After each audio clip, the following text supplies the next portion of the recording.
Neste tutorial, você vai aprender como realizar a prova de vida do INSS, um passo essencial para garantir a continuidade dos seus benefícios. Vamos explorar o processo digital, que é prático e eficiente, evitando complicações e garantindo o que é seu por direito. Bem-vindo ao nosso tutorial sobre a prova de vida do INSS. Nesta tela, você está vendo uma breve introdução sobre o que é a prova de vida.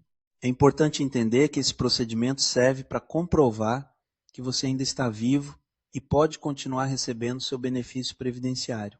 Isso evita fraudes e pagamentos indevidos e deve ser realizado periodicamente. Agora que você já sabe o que é a prova de vida, vamos entender quem precisa realizar a pontola.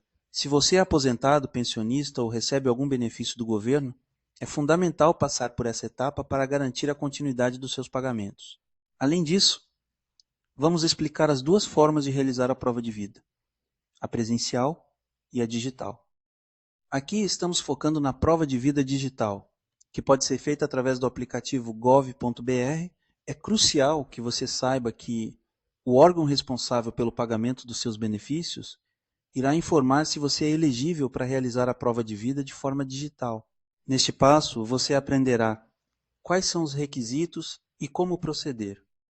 Vamos continuar com o processo de realizar a prova de vida digital. Neste momento, você deve seguir os passos que estamos apresentando. Primeiramente, é necessário baixar e acessar o aplicativo gov.br. Se você não tiver uma conta, será preciso criar uma. Após entrar no aplicativo, localize a seção Serviços e clique em Prova de Vida. Esses são os primeiros passos essenciais para dar continuidade ao procedimento. Dando sequência, seguindo os passos anteriores, você vai acessar a opção Histórico de Prova de Vida, onde deve selecionar a prova de vida pendente.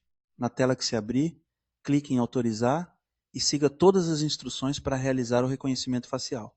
Isso é fundamental, pois o aplicativo vai comprovar que você está vivo e enviar essa informação ao órgão responsável. Por fim, nesta tela, você está prestes a completar a prova de vida digital. Após finalizar o reconhecimento facial com sucesso, clique em OK. Você verá que o status da sua prova de vida mudará para autorizado. Caso tenha dúvidas, entre em contato com o serviço de atendimento do órgão pagador de seu benefício. Assim, você garante que tudo está em ordem para continuar recebendo o que é seu por direito.